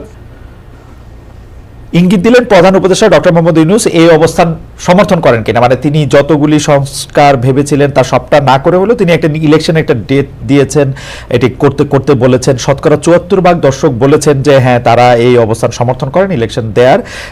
শতকরা 26% দর্শক বলেছেন তারা এটা সমর্থন করেন না। 97,000 দর্শক এতে ভোট দিয়েছেন। ওকে, আমরা একটু ডক্টর নাভিন মুর্শিদের বক্তব্য তো আমরা শুনেছি, আমরা একটু জনাব সারোয়ার তুষারের কাছে যাই। জনাব সারোয়ার তুষার, আপনি নিশ্চয়ই দেখেছেন যে এখন নেতৃত্ব নিয়ে, রাজনীতি নিয়ে, বিশেষ করে 5 আগস্টের পরে যেহেতু অনেকগুলি নতুন কথা তৈরি হয়েছে, এর মধ্যে নানা ধরনের কথা তৈরি হয়েছে। এর মধ্যে একটা আসছে যে এই আন্দোলনের মধ্যে অনেক মেয়ে, অনেক নারী সামনে ছিলেন, কিন্তু তাদেরকে আসলে ঠিক পরে আর তাদেরকে খুব সামনে দেখা যায় নাই। এর কি কোনো নির্দিষ্ট কারণ আছে? এর মধ্যে কি কোনো রাজনীতি আছে? কেউ কেউ বলছেন যে এর মধ্যে কিছু রাজনীতি আছে। আমার এই প্রশ্নটাকে আরেকটু এভাবে বলি, আপনারা যে নাগরিক কমিটি গঠন করেছেন, অনেকে বলছেন যে আপনারা একটা পলিটিক্যাল পার্টি গঠন করার দিকেও এগিয়ে যাচ্ছেন। সেই পলিটিক্যাল পার্টিটার রূপ কেমন হবে, তাতে নারীদের ভূমিকা কেমন থাকবে, সেটাও যদি একটু সঙ্গে করে নিয়ে বলেন। অ্যাবসলিউটলি, থ্যাংক ইউ খালেদ ভাই। এই প্রশ্নটা একটা গুরুত্বপূর্ণ প্রশ্ন। নারীরা, আমরা বিশ্বাস করি যে 14 তারিখ রাতের, 14 জুলাইয়ের যে আমাদের হলের মেয়েরা যখন হল থেকে বেরিয়ে আসলো, এবং that was a decisive movement. এই মুভমেন্টের ক্ষেত্রে এটা খুব গুরুত্বপূর্ণ একটা জায়গা ছিল, এবং থ্রু আউট দিস মুভমেন্ট আমরা নারীদের শুধুমাত্র টোকেনিজমের জায়গা থেকে না, তাদের অ্যাক্টিভ পার্টিসিপেশন এবং নেতৃত্ব দেখেছি। এই কারণে আমরা জাতীয় নাগরিক কমিটি যখন গঠন করি, তখনই আমাদের একটা একেবারে ম্যান্ডেটরি একটা জিনিস আমরা ফলো করেছি, সেটা হচ্ছে যে মানে 25% শুড বি উমেন, মানে আমাদের যারা সেন্ট্রাল মেম্বার হবে তাদের 25% হতে হবে নারী। এবং আপনি দেখবেন যে আমাদের এখানে এখন যে আমরা ঠিক 25% এখন বরাবর আছি সেটা আমরা বলবো না, বাট মানে দৃশ্যমান প্রেজেন্স এবং নেতৃত্ব, আমাদের মুখপাত্র তিনি একজন নারী, আমাদের কালচারাল সেক্রেটারি তিনি একজন নারী, এখানে তাসনিম জারার মতো ব্যক্তিত্ব আছেন, তারা খুব ফ্রন্ট লাইনে, তিনি যুগ্ম আহ্বায়ক, এবং এখানে সদস্য সচিব হিসেবে আছেন মনিরা শারমিন, আহ্বায়ক হিসেবে মনিরা শারমিন আছেন, তারপর নিভা আছেন, অনেক নারীরা আছেন, এবং তারা অ্যাক্টিভলি কাজ করছেন, নেতৃত্ব দিচ্ছেন আমাদেরকে। ফলে রাজনৈতিক দল যেটা সামনে আবার হইতেছে, তুষার আপনি কন্টিনিউ করবেন, কিন্তু আমি আপনাকে শুনতে পাচ্ছি, আমি পরিষ্কার শুনতে পাচ্ছি, আমি কথাটা শেষ করে, হ্যাঁ আমি শুনতে পাচ্ছি। You didn't change the battery, right? So please, তুষার আপনি কন্টিনিউ করেন, কারণ আপনাকে বোধহয় শোনা যাচ্ছে, দর্শকরা বোধহয় আপনাকে। পরে যেটা রাজনৈতিক দল যেটা হবে, যেটা রাজনৈতিক দল তরুণদের মধ্য থেকে হবে, সেখানেও আপনারা দেখতে পাবেন, এটা আই ক্যান গ্যারান্টি ইউ, যে নারীরা উপস্থিতি শুধু না, তারা নেতৃত্বের জায়গায় থাকবে। এই তো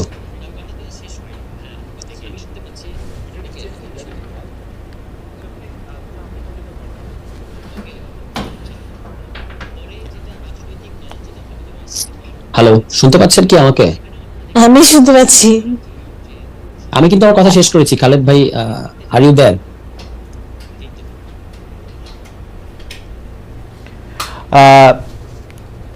তুষার, আমি প্রায় ফ্রেন্ডলি যতটুকু শুনলাম সেটা যদি আপনি আরেকটু ইলাবোরেট করেন, আপনি 25%-এর কথা আপনি বলতেছিলেন, আমি বলেছি যে আমি বলেছি জি আপনি কন্টিনিউ করেন। চেষ্টা না if you look at our list central committee মেম্বারদের, সেখানে আপনি দেখতে পাবেন যে নারীদের মানে খুব পরিষ্কার ভাবে নারীরা সামনের দিকে আছে, যুগ্ম আহ্বায়কের মধ্যে আছেন, তারা মুখপাত্রে আছে, যুগ্ম সদস্য সচিবে আছে, কালচারাল সেক্রেটারি আমাদের নারীদের মধ্যে আছে, আমাদের একটা নারী সেল, আমাদের যে কতগুলো সেক্রেটারিয়েট হবে তার মধ্যে একটা সেল হবে নারী সেল। তুষার, তো এগুলো আমরা এইটা আমি শুনতে, কিন্তু এইটার কি আসলে এইটার ভিতরে কি কোনো অন্তর্নিহিত কোনো রাজনীতি বা অন্য কোনো কিছু কি আছে, যে ধরেন সমন্বয়কদের মধ্যে একজন শুধু মুখপাত্র হয়ে থাকলেন, খুব গুরুত্বপূর্ণ কেউ না, অনেকে বলছেন যে সেই জায়গা থেকে আমরা আসলে কোথায় নাই হয়ে গেলাম সেটা না। আপনি যে মুখপাত্রের কথা বলছেন সেই মুখপাত্রের একাধিক বক্তৃতা আমি শুনেছি, তিনি প্রায় বলছেন যে হঠাৎ করে কেমন জানি আমরা সামনে সারিতে ছিলাম, হঠাৎ করে আমরা কেমন জানি নাই হয়ে যেতে দেখলাম। আপনারা যে 25%-এর কথা, চেষ্টার কথা বলছেন এবং কিছু জায়গায় যুগ্ম আহ্বায়ক অমুক তমুকের কথা বলছেন, কিন্তু সেটাও আসলে মানে মানে কেন এরকম হইলো? মানে এটার কি একটা ব্যাপারটা কি পলিটিক্যাল, যে ধরেন তারা যে সামনে আসছে না বা আসতে পারতেছে না? না, ইটস নট পলিটিক্যাল, মানে সামনে আসতে পারছে না এরকম জায়গা থেকে আমি এটাকে দেখি না। অনেকেই যখন আন্দোলনে নানা ইমোশন থেকে জড়িত হয়েছেন, তারা এরপরে আবার তাদের যার যার কাজে ফিরে গেছেন, এবং এখন যারা যেখানে যেভাবে কাজ করতে চাচ্ছেন তাদেরকে কিন্তু সেখানে তারা সেখানে কাজ করছেন। তবে এটা ঠিক যে আমাদের যেহেতু এটা তো ঠিক যে আমাদের সমাজে নারীর ব্যাপারে যে দৃষ্টিভঙ্গি অ্যাজ এ হোল আছে, সেটা পুরোপুরি তো মানে বিলোপ ঘটে নাই, মানে পুরোপুরি তো চলে যায় নাই, সেটা তো আছেই। এটা তো একটা সমস্যার মধ্যে আমরা আছি। আমরা তো গণঅভ্যুত্থানের পরে সকল সমস্যা শেষ করে ফেলতে পারি নাই, করতে হবে আমাদেরকে। কিন্তু আমাদের এটা মানে আমাদের স্পিরিটটা হচ্ছে যে অবশ্যই নারীদের সামনে থাকা, নারীদের নেতৃত্ব দেওয়া, যারা যেটা ডিজার্ভ করে। কিন্তু একটা জিনিস আমরা আবার বিরোধিতা করি, দ্যাট ইজ টোকেনিজম। যে টোকেনিজম করার জন্য একটা নারী বসিয়ে দিলাম, টোকেনিজম করার জন্য একটা আদিবাসী কমিউনিটি থেকে আনলাম, টোকেনিজম করার জন্য একটা অন্য ধর্ম থেকে আনলাম, এটা আমরা করতে চাই না। তাসনিম যারা যে এখানে যুগ্ম আহ্বায়ক হয়েছেন, আমাদের সংগঠনের কথাই বলি, উনি কিন্তু টোকেনিজমের অংশ হিসেবে আসেন নাই। উনি প্রমাণ করেছেন যে উনি তো আগে থেকেই প্রমাণ, মানে আপনারা কোনো কোটা রাখবেন না, তাই তো? মানে কোনো কোটা থাকবে না মেয়েদের জন্য? না, ওই যে আমরা শুরুতে আমি বললাম যে 25%, এটা হলো মানে একটা ক্রাইটেরিয়া বলতে পারেন, ঠিক কোটা না। কোটা তো কোনো কোনো ক্ষেত্রে লাগবে। মানে 25% যদি যোগ্য নাও হয় তাহলেও আপনি নেবেন না? এই জন্য না, একেবারেই না। আপনি দেখবেন যে আমাদের দুটো জিনিস মেনটেন করতে হচ্ছে, একটা হচ্ছে 25%, আর একটা হচ্ছে যারা ডিজার্ভ করে, যারা যোগ্য, এবং যাদেরকে আমরা একটা জায়গা তৈরি করে দিলে যারা কাজ করতে পারবে। যদি নেবেন তাহলে পার্সেন্টেজটা আসতেছে কোথা থেকে? যোগ্য 50 জন হলে 50 জন হবে, 70 জন হলে 70 জন হবে, 5 জন হলে 5 জন হবে। Absolutely no problem, absolutely no problem. আমরা বলেছি দিস ইজ বেয়ার মিনিমাম, কিন্তু যদি এর চেয়ে বেশি আমরা আমাদের থাকে এবং যদি আমরা তাদেরকে কাজ করার জন্য যদি পাওয়া যায়, তাহলে অবশ্যই এটা 25% কে এক্সিড করবে, এটা কোনো সমস্যা নাই। ঠিক আছে, আমি একটু আরেকটা প্রসঙ্গে ডক্টর মুর্শিদের কাছে আসি। ডক্টর মুর্শিদের এই প্রসঙ্গে তার মন্তব্য শুনে আমি সারোয়ার তুষারকেও শুনতে চাইবো যে বিজয় দিবস আসলেই একটা ভারতীয় বয়ান, একটা পাকিস্তানি বয়ান আমরা শুনতে পাই। এবার স্বয়ং নরেন্দ্র মোদীও একটা টুইট করেছেন, আমাদের উপদেষ্টাদের একজনও একটা পাল্টা টুইট করেছেন। এটার মধ্যে দিয়ে টুইট না, উনি একটা স্ট্যাটাস দিয়েছেন ফেসবুকে, তারপর আবার এটা ডিলিট করেছেন। আমরা জানি যে এই বিষয়টাকে আসলে আপনি কেমনে কিরকম করে দেখেন? আমি আপনাকে একটু আপনার সাক্ষাৎকারটা 28 অক্টোবর 2023 আপনি একটা বিশেষ সাক্ষাৎকার দিয়েছিলেন প্রথম আলোকে, যে সীমান্তের মানুষের জীবন না বুঝলে সমস্যার সমাধান হবে না, এই শিরোনামে, যেখানে আপনি আসলে নানা ধরনের কথা বলেছেন। আমি শুধু একটা কথাই বলি যে আপনি উদাহরণ হিসাবে জওহরলাল নেহরু বিশ্ববিদ্যালয়ে আপনি যখন 2012 সালে গিয়েছিলেন, সেখানে একটা ডাকাতির ঘটনায় প্রথমেই মুসলমানদেরকে বা মুসলমান কাউকে জড়িত এরকম একটা বলা হয়, সেখান থেকে আপনার এটা ধারণার শুরু। আপনি পাশাপাশি হিন্দুদের ক্ষেত্রেও এরকম কথা বলেছেন বাংলাদেশ সীমানায়। সেই ব্যাপারটা আসলে আপনি বিজয় দিবসের প্রাক্কালে নরেন্দ্র মোদীর টুইট, আমাদের উপদেষ্টা যারা মাহফুজ আলম উনার আর একটা ফেসবুক স্ট্যাটাস, যেটা আবার উনি সরিয়ে নিয়েছেন, আলোচনা, এই সার্বিক প্রেক্ষিতে যদি আপনি একটু অল্প একটু করে দিতে একটু বলেন। বিরাট আলোচনা। হ্যাঁ, এটা আমি বলবো যে খুব ভালো হয়েছে যে মোদীজি টুইটটা করেছেন, কারণ এই ধরনের বয়ান কিন্তু তাদের দেশে আজকের কথা না, এটা অনেক দিনের কথা। এটা তাদের মন মানসিকতা এবং আজকেরটা না। হ্যাঁ, তার তফাৎটা কোথায়? আগে তারা এগুলো মনে করতো, এখন তারা প্রকাশ্যেই বলছে। কিন্তু অবশ্যই যে আজকে থেকে প্রকাশ্যে বলছে সেটা না, অনেকদিন ধরে কিন্তু তারা প্রকাশ্যে বলছে। আমরা শুধু এখানে সেটা ঠিক কনজিউম করছিলাম না, এখন আমরা সেটা কনজিউম করছি। এখন আমরা পাল্টা উত্তর দিচ্ছি, পাল্টা উত্তর দেওয়ার একটা সাহস আমাদের এসছে। আপনি ওদের টেক্সট বুক দেখেন স্কুল কারিকুলামে, তখন আপনি বুঝবেন যে 71 ওদের জন্য সবসময়ই একটা ভারত পাকিস্তান যুদ্ধ। এবং কিছু কিছু জায়গায় বলবে যে বাই প্রোডাক্ট হিসেবে বাংলাদেশ এসছে, অথবা বাই চান্স ইন্ডিয়া পাকিস্তান যুদ্ধ ছিল, ওটা মানে সামহাও বাংলাদেশের একটা জন্ম হয়ে গেছে একটা মীমাংসা করতে গিয়ে। এটা যে এখানে যে বাংলাদেশিদের একটা যুদ্ধ হয়েছে সেটা একেবারেই বাদ পড়ে যায়। এবং সেইভাবেই আমাদের দেখতে হবে, আমরা যে দেখি যে বাংলাদেশ বিদ্বেষ যেটা কাজ করে ভারতে, খানিকটা পাকিস্তানেও, ওটার জন্য কিন্তু দায়ী এই টেক্সট বুক কালচার। কারণ আপনি দেশ থেকে বিদেশে গিয়ে আপনি যে কোনো ভারতীয় বা পাকিস্তানের সাথে কথা বলে দেখেন, আপনি দেখবেন যে তাদের বাংলাদেশ নিয়ে ধারণাটা একেবারেই ভিন্ন। এবং কেন ভিন্ন সেটা ওরা জানে না বলে না, ওরা জানে, ওরা জাস্ট ভুলটা জানে, কারণ ওরা টেক্সট বুকে সেটাই দেখেছে। হ্যাঁ, ওরা বাংলাদেশের কে নিয়ে ওই কারণেই একটা মানে নেগেটিভ বা ইনফিরিয়র একটা ধারণা নিয়েই তারা থাকে। তো সেই জায়গা থেকে আমি বলবো সেটা আসলে নতুন কিছু না। নতুন হচ্ছে যে আমরা যে এখন পাল্টা উত্তর দিই সেটাই নতুন। এখন সেই পাল্টা উত্তর দিতে গেলে মাঝে মাঝে হয়তো একটু বেশি এগ্রেসিভ হয়ে যায়, যেটা মানে নতুন নতুন করলে হবে একটু। তারা ইউজ টু না যে আমাদের থেকে পাল্টা কথা শোনার, সেই জন্য তারা আরো এগ্রেসিভ হয়ে যায়। তো সেখানে ওই একটা রিস্ক থাকে।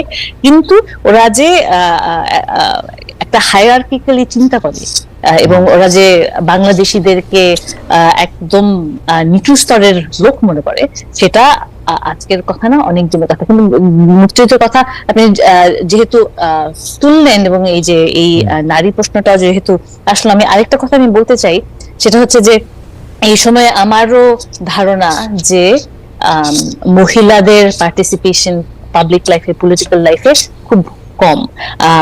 আমি দেখি রাস্তাঘাটে এবং বিভিন্ন পাবলিক জায়গাতেও নারীদেরকে নানান মানে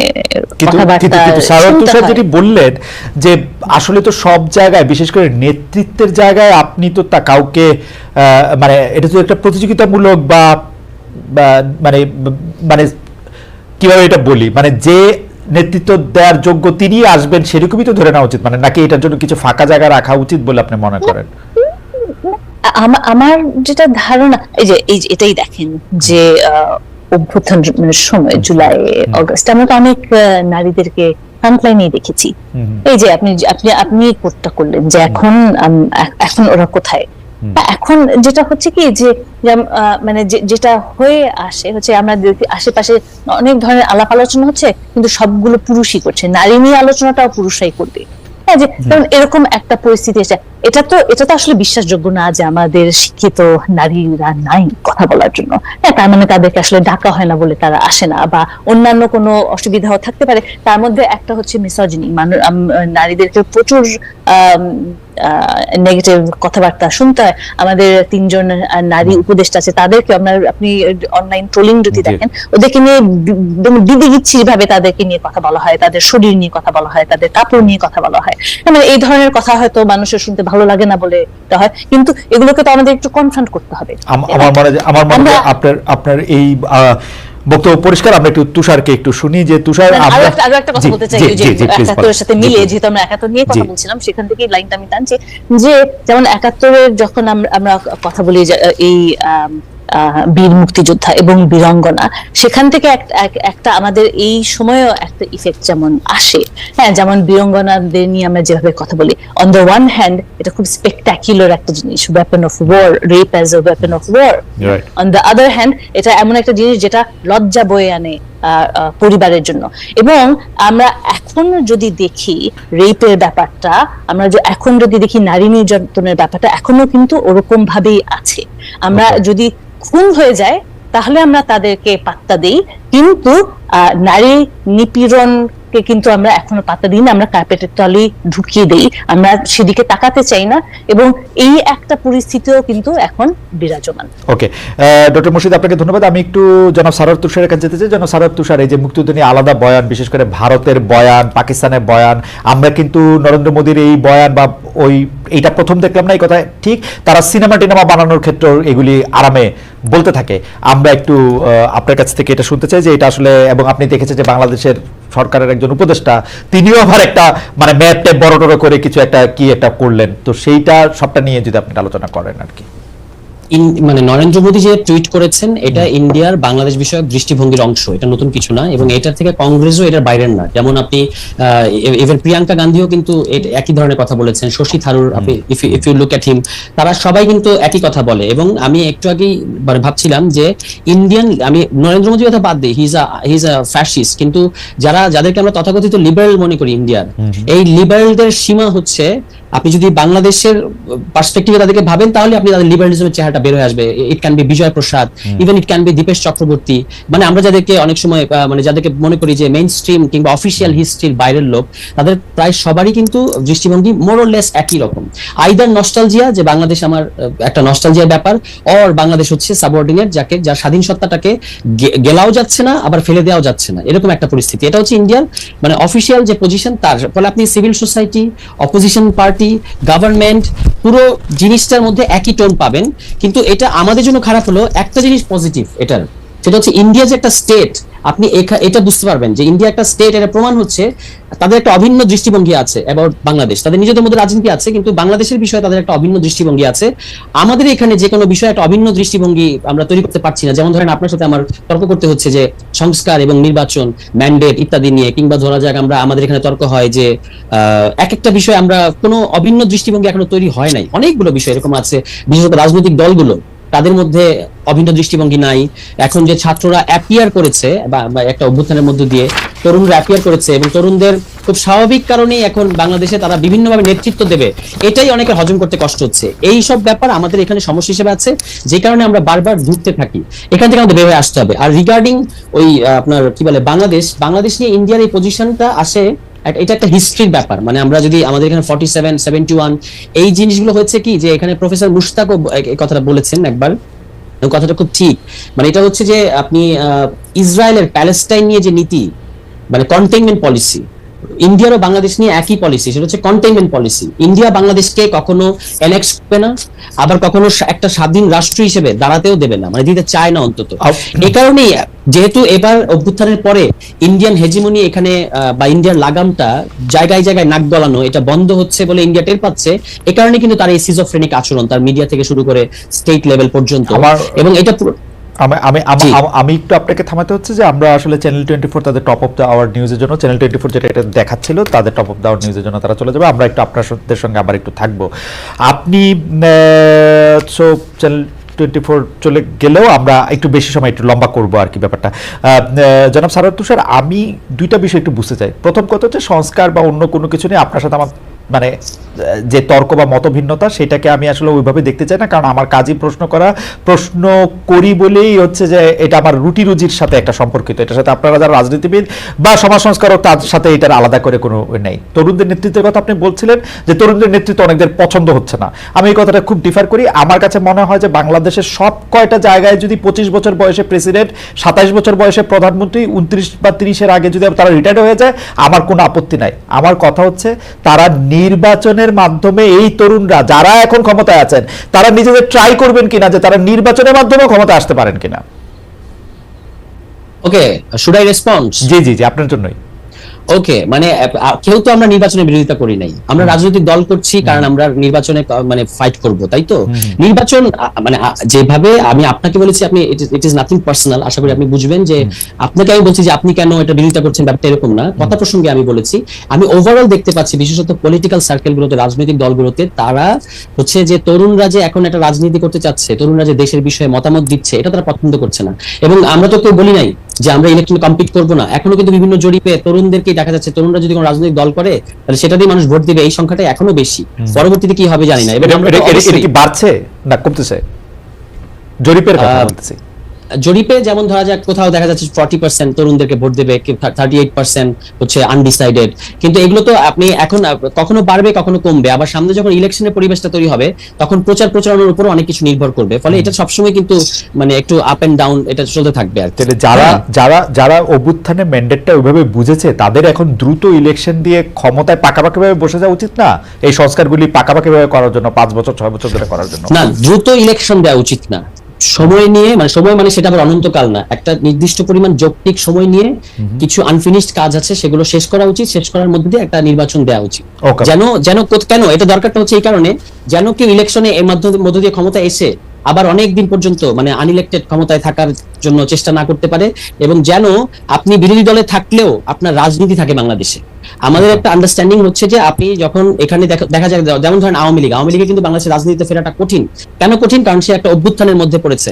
এখন বাংলাদেশের সামনে যে সরকার হবে তাকে যদি আবার একটা অভ্যুত্থান করে সরাতে হয়, তখন কিন্তু তার রাজনীতিতে কামব্যাক করা কঠিন হবে। এই কারণে আমরা এমন একটা বন্দোবস্তের কথা বলছি যে আপনি অপোজিশনে থাকেন কিন্তু রাজনীতিতে থাকেন, আবার যেন আপনি ক্ষমতায় আসতে পারেন। এই আওয়ামী লীগের অভিজ্ঞতা কেন আপনাদেরকে বিএনপি বা জামাতকে আওয়ামী লীগের দাঁড়িপাল্লাতেই আপনাদের মাপতে হচ্ছে? কারণ হচ্ছে যে এখানে স্টেট মেকানিজমটার মধ্যেই অটোক্রেসি বীজ আছে। এটা তো শুধু আমার কথা না, এটা এখন সকলে এক বাক্যে স্বীকার করছেন, যারা কখনো এর আগে স্বীকার করতে চাইতেন না তারা। ফলে সকলে মানে ঠিক আছে, আপনি বলেন সকলে মানে কারা? ওকে, সকলে মানে কারা না, মানে সকলে মানে সকলের মধ্যে আমি পড়ি কিনা সেটা আমি একটু জানতে চাচ্ছিলাম আর কি। কারণ আমার কাছে মনে হয় যে আমার আর্গুমেন্ট একটু শুনুন তুষার, আমার আর্গুমেন্টটা হচ্ছে শেখ হাসিনা যেগুলি দুষ্টামি করছেন এর একটা সংবিধান মাইনা করেন নাই তো উনি, সংবিধানে গুম খুনের কথা নাই তো, সংবিধানে ভোট চুরির কথা নাই তো। না খালেদ ভাই, আই বেগ টু ডিফার। সংবিধানে ভোট চুরির কথা থাকতে হয় না। আর এটাকে যদি আপনি নিশ্চয়ই মানে দ্রুত বলতে গিয়ে বলেছেন, এটাকে স্রেফ দুষ্টামি বলা যাবে না, এটা একটা মারণঘাতী ব্যাপার যেটা শেখ হাসিনা যেভাবে শাসন করেছে। আচ্ছা, মারণঘাতী ব্যাপারটা সংবিধান অনুযায়ী করে নাই, সংবিধান অনুযায়ী করে নাই। কিন্তু সংবিধান একটা বড় শক্তি জায়গা, এবং সংবিধানের মধ্যে দিয়ে সংবিধানের দোহাই দিয়ে এখানে চাইলে অনেকদিন পর্যন্ত ক্ষমতায় থাকা যায়, যেটা শেখ হাসিনা করেছেন। যে আমাকে সাংবিধানিক ধারাবাহিকতা রক্ষার জন্য 2014 ইলেকশন করতে হইতে তাকে তিনি বলেছিলেন যে আরেকবার ইলেকশন দ্রুততম সময় দিয়ে দিবেন, দেন নাই। 2018 ইলেকশনের জন্য সাংবিধানিক ধারাবাহিকতা এটা একটা এক্সকিউজ ছিল। এই ব্যাপারগুলো তো আপনি তো নিশ্চয়ই আমার সাথে যখন আলাদা করে আবার বসবেন, যদি আমরা আড্ডা দিই, তখন আপনি কিন্তু স্বীকার করবেন যে বাংলাদেশের সংবিধানে there are definite problems। এটা স্বীকার অস্বীকারের কিছু নাই। বাংলাদেশের সংবিধানে 2014 সালে ইলেকশন করতে হয়েছে, এখন আপনি ইলেকশন 5 বছর পর করতে হবে, এটারে কিভাবে সংস্কার করার প্রয়োজন। দেখেন প্রফেসর আলী রিয়াজ আমার সরাসরি শিক্ষক, আমি 100% জানি এটা যে সংবিধানের রাজনীতিতে মানে যেরকম নিয়ম আছে এর বাইরে তিনি যাইতে পারবেন না, গ্যারান্টেড। কেমনে যাবেন? 5 বছর পর ইলেকশন দিতে হবে, এটা বাইরে কেমনে যাবেন?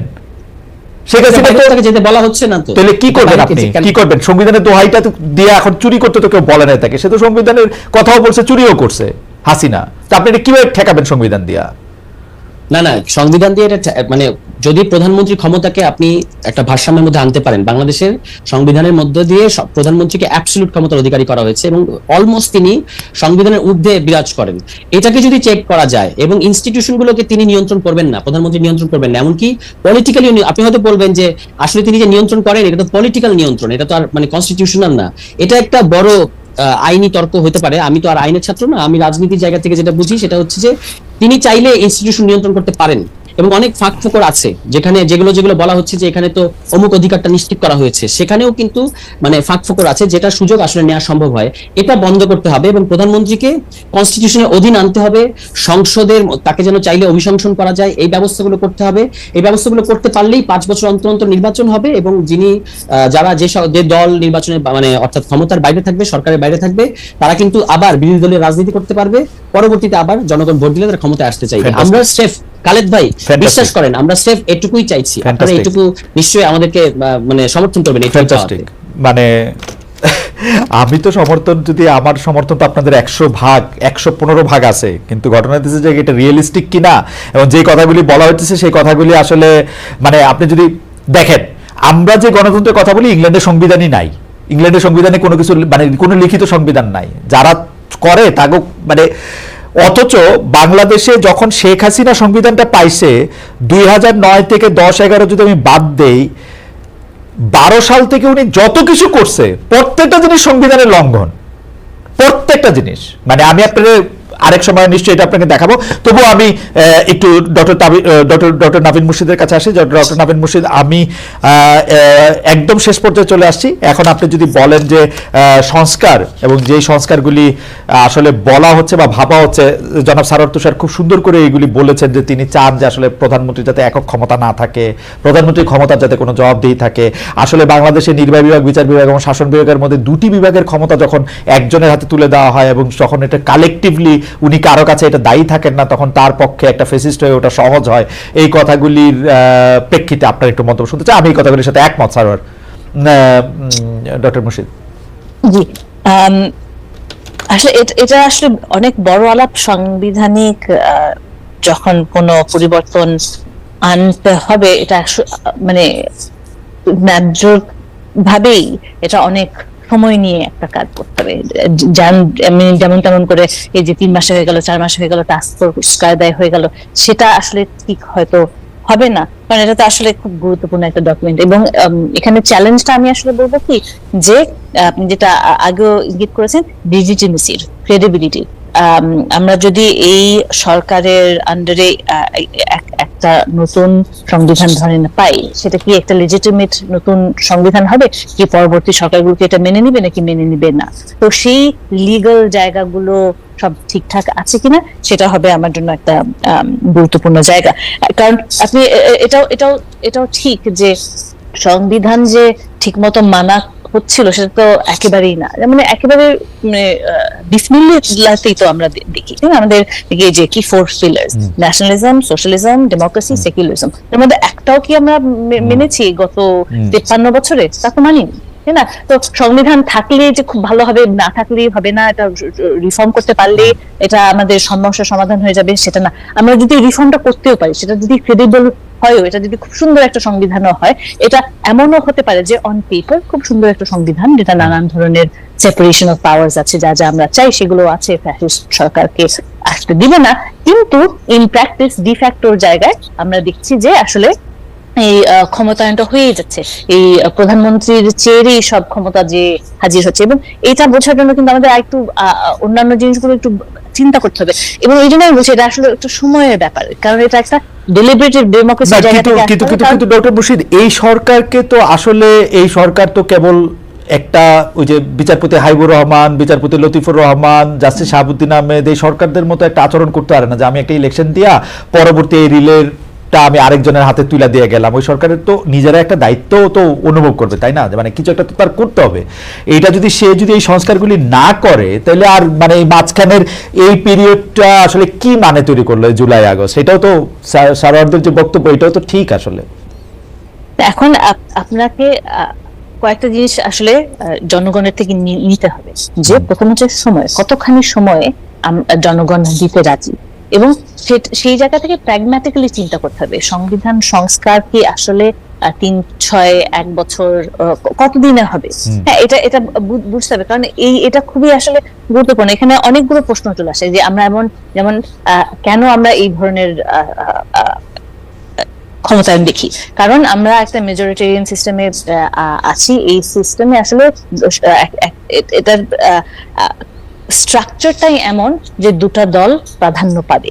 এখন যখন এটা একটা 2 পার্টি সিস্টেম হয়ে যাওয়াটা অনিবার্য, এখন যখন 2 পার্টি সিস্টেমটা অনিবার্য হয়ে যায়, তখন কি হয়, তার মানে স্ট্রাকচারালি এই জিনিসটা চলে আসে। তো তখন আরেকটা কি, পার্লামেন্টারি সিস্টেমে আমরা কি পাই, যে ক্ষমতাটা তো আসলে প্রাইম মিনিস্টারের কাছেই থাকবে, আপনার লেজিসলেটিভ এবং এক্সিকিউটিভ সেপারেশন অফ পাওয়ারটা নাই।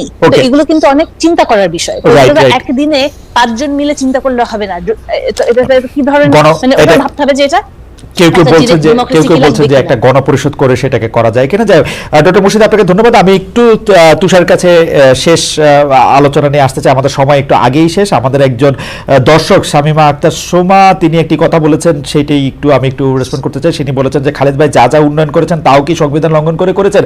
জি, তাও সংবিধান লঙ্ঘন করে করেছেন, কারণ উন্নয়নের নামে কিছু চুরি করেছেন, বড় বড় প্রজেক্টের নামে বাড়তি টাকা দিয়ে করেছেন, সেগুলি সংবিধান লঙ্ঘনই। চুরি ডাকাতি দুর্নীতি কেউ কাউকে করতে বলে নাই। জনাব সারোয়ার তুষার, আমি একটু শেষ পর্যায়ে আপনি আসতে চাই যে আমি আসলে ডক্টর ইউনূস অলরেডি বলে ফেলেছেন যে 25-এর শেষে বা 26-এর প্রথম ভাগে আমাদের নির্বাচন হবে। এটা নিয়ে আপনার প্রতিক্রিয়া, নাগরিক কমিটি কবে নাগাদ একটি রাজনৈতিক দল করে উঠতে পারবে এবং কবে নাগাদ এটি করবে, আপনি যদি একটু 2 মিনিটের মধ্যে একটু বলেন, বা এটাকে আপনারা কিভাবে ডিল করতেছেন, যে এটা দলের আত্মপ্রকাশ, এটা কেমনে হবে?